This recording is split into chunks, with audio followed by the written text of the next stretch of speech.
ওকে বিয়ের প্রলোভন দিয়ে দিয়ে তুই ওর সাথে ওরকম করলি কিছু না? বল কিছু না করলি বল। কিন্তু ও আমাকে বলেছে যে আমার সাথে শারীরিক সম্পর্ক করো। ও বলেছে আমাকে যে আমার স্বামী বাইরে থেকে, তুমি আসো আমার কাছে। এই ছেলেটা অনেকবারও শারীরিক সম্পর্ক করেছে।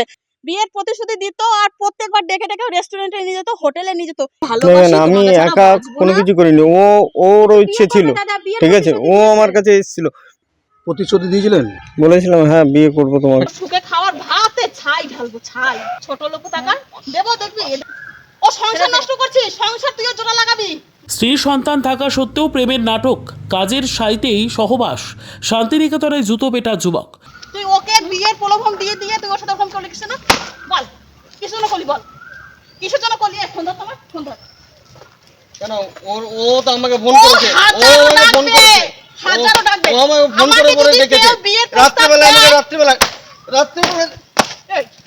তুই ছাড়, তুই ছাড়। হ্যাঁ কিছু থাকবো না। শান্তিনিকেতনের পূর্বপল্লীতে মঙ্গলবার সকালে এক চাঞ্চল্যকর কাণ্ড ঘটে। মেলঘড়িয়ার বাসিন্দা ও বর্তমানে বোলপুরে কর্মরত যুবক সুভাষ গোমস্তার বিরুদ্ধে অভিযোগ, তিনি কাজের সাইটে থাকা এক শ্রমিক মহিলাকে বিয়ের প্রতিশ্রুতি দিয়ে সহবাস করেন বহুবার, যদিও তার নিজের স্ত্রী ও সন্তান রয়েছেন। এক বছর ধরে আমার সাথে ওর সাথে পরিচয় ছিল। এবার ডিসেম্বর মাসে ও আমাকে প্রপোজ করে এবং বলে যে ও আমার বিয়ে করবে, আমার সংসার করবে, আমার স্বামী আমার বাচ্চা ছেড়ে আমাকে চলে যেতে হবে। এবার ওর প্রতি আমি এমনই মায়া আসক্ত ছিলাম, ভালোবাসি, যে আমি রাজি হয়ে যাই আমার স্বামী ছেড়ে, আমার বাচ্চা ছেড়ে ওর সাথে আমি চলে যাই। তারপর ও আমার সাথে 6 মাস শারীরিক সম্পর্ক করে, বিয়ে করবো, আমার বউ বানাবো, তোমাকে ছাড়া বাঁচবো না। বাপি গোমস্তা, বাবার নাম শিশি, বাড়ি বেলগুড়িয়া।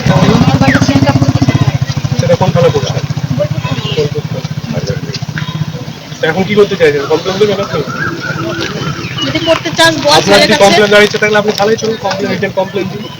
অভিযোগকারী মহিলা জানান, দীর্ঘদিন ধরেই সম্পর্কের কথা বলে সহবাসে লিপ্ত হন সুভাষ।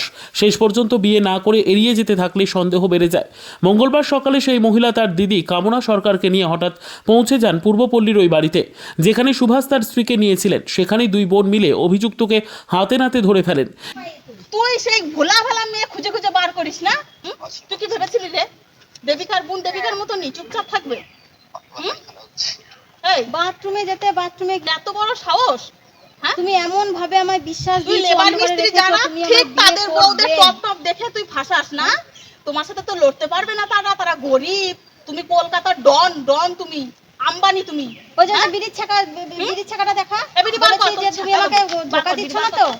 তুই সেসব নিতে সংসার কর আরামসে, খাওয়া কাজ কর। হ্যাঁ, তুই ওকে বিয়ের প্রলোভন দিয়ে দিয়ে তুই ওর সাথে ওরকম করলি কিছু না? বল কিছু না করলি বল।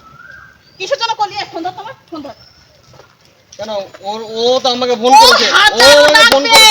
হাজারো ডাকবে। ও আমাকে ফোন করে বলে ডেকেছে রাত্রিবেলা। আমাকে রাত্রিবেলা সুখে খাওয়ার ভাতে ছাই ঢালবো, ছাই। ছোট লোক থাকা। খাবার নিয়ে আসতে বলেছি, জিজ্ঞেস করো খাবার নিয়ে আসতে বলেছি। তুই বমি কর। তুই আমার সাথে কথা বল, তুই বমি কর তো, রুটি আর চিকেন বের কর।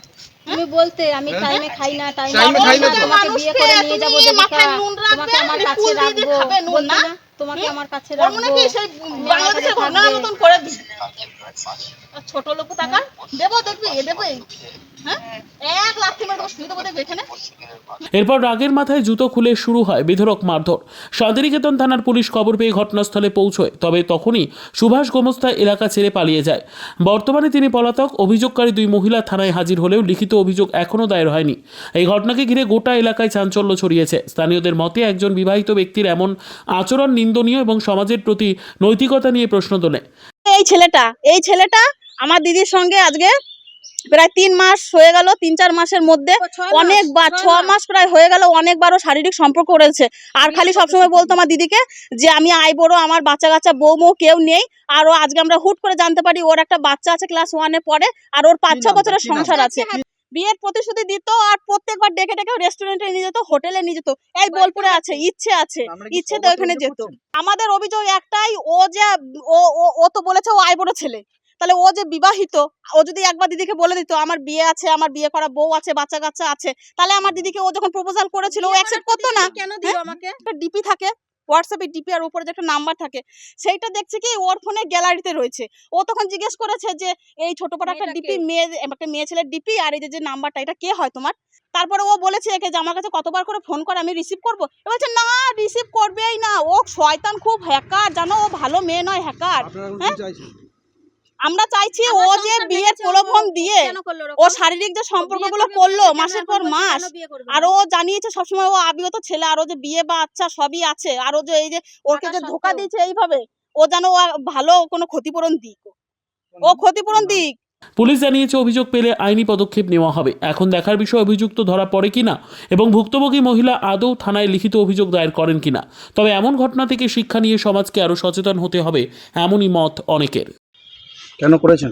তোমাকে না, আমি একা কোনো কিছু করিনি, ওর ইচ্ছে ছিল, ঠিক আছে। ও আমার কাছে এসেছিল পরশুদিন, আমি রীতিমতন আমি যেতে রাজি না, পরশুদিন থেকে আমার উপর টর্চারিং করছে, আসতে হবে তো আসতে হবেই তোমাকে। কালকে গত বলছে রেস্টুরেন্টে নিয়ে চলো, আমি বলছি না, ঠিক আছে ঠিক আছে আসতে হবে তো আসতে হবে। দুদিন ধরে এরকম বলে যাচ্ছে, তারপরের দিন কালকে বাধ্যতামূলক।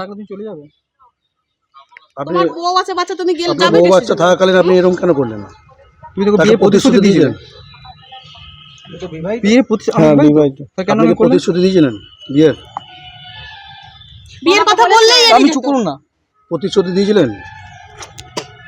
বলেছিলাম হ্যাঁ বিয়ে করবো তোমাকে। কেন দিয়েছিলেন? ঠিক আছে, আপনি মিথ্যা কথা বলে মিথ্যা প্রবলন করে শারীরিক সম্পর্ক করেছেন। আপনার বিরুদ্ধে শারীরিক সম্পর্ক অভিযোগ করছে, বিয়ে প্রতিশ্রুতি দিয়ে সব আছে। কিন্তু ও আমাকে বলেছে যে আমার সাথে শারীরিক সম্পর্ক করো, ও বলেছে আমাকে, ঠিক আছে। ও আমাকে বলেছে যে আমার স্বামী বাইরে থেকে তুমি আসো আমার কাছে, ও আমাকে বলেছে আমার স্বামী বাইরে থেকে তুমি আসো আমার কাছে। Bureau report, PB news. Dream life hospital, ঠিকানা বর্ধমান রাজ কলেজ মোড়। যে কোনো রকমের চিকিৎসার বিশ্বস্ত প্রতিষ্ঠান ড্রিম লাইফ হসপিটাল খুবই কম খরচে বিশ্বমানের চিকিৎসা প্রদান করে থাকে। উন্নত মানের ওয়ার্ড কেবিন, পরিষ্কার পরিচ্ছন্ন পরিবেশ দ্বারা সুসজ্জিত চিকিৎসা ব্যবস্থা ড্রিম লাইফ হসপিটালে। বিদেশি মেশিন দ্বারা আইসিইউ, অপারেশন থিয়েটার এবং প্যাথোলজি ল্যাব 24 ঘন্টায় নিয়োজিত। এছাড়াও স্বাস্থ্য সাথী কার্ডেও পরিষেবা প্রদান করা হয়। উন্নত মানের পরিষেবা প্রদান করার জন্য আমাদের ডাক্তারবাবু, মেডিকেল স্টাফ এবং সিস্টাররা সকলেই বদ্ধপরিকর। যোগাযোগ করুন 7319525110 অথবা 9734762221 এই নম্বরে।